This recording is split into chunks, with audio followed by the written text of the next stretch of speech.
আমার নবীর কেমন শান, আমার নবীর কেমন মান, আমার নবীর কেমন ইজ্জত। হযরত ইমাম আবু হানিফা রাহমাতুল্লাহি আলাইহি বলেন, ওরে জগতের মানুষ, দুনিয়ার সকল গাছপালার যদি কলম বানানো হয়, আর দুনিয়ার আকাশে যদি খাতা বানানো হয়, দুনিয়ার সকল সাগরের পানিগুলারে যদি কালি বানানো হয়, আমার নবীর শান ও মান লিখতে লিখতে কলমের কালি শেষ হয়ে যাবে, খাতার জায়গা শেষ হয়ে যাবে।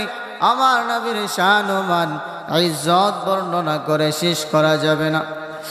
আমার নবী সাল্লাল্লাহু আলাইহি ওয়াসাল্লামের ইজ্জত কেমন, আমার মাওলা মুসা আলাইহিস সালাতু ওয়াস সালামের ইজ্জত সম্পর্কে কোরআনের মধ্যে গ্যারান্টি দেন নাই। আমার মাওলা আদম আলাইহিস সালাতু ওয়াস সালামের ইজ্জত সম্পর্কে কোরআনের মধ্যে গ্যারান্টি দেন নাই।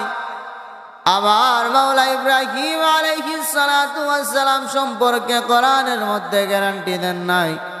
কিন্তু আমার মাওলা কোরআনের মধ্যে বলেছেন, ইন্নাকা লাআলা খুলুকিন আযীম।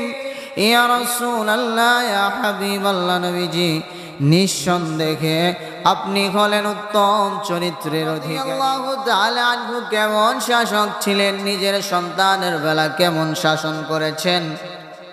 হযরত ওমর রাদিয়াল্লাহু তাআলা আনহুর ছেলে একদিন ঘোর দৌড় প্রতিযোগিতার মধ্যে চীন দেশের মধ্যে যায়। যাওয়ার পরে ঘোর দৌড় শেষে হযরত ওমরের ছেলে ওই খেলার মধ্যে ইহুদি ছেলের কাছে পরাজিত হয়। পরাজিত হওয়ার কারণে হযরত ওমরের সন্তান রাগান্বিত হইয়া ওই ইহুদি ছেলেকে মারধর করে আর বলে, তুমি কি জানো না আমি ওমরের সন্তান, আমার বাবা অর্ধ পৃথিবীর খলিফা, তুমি কি জানো না?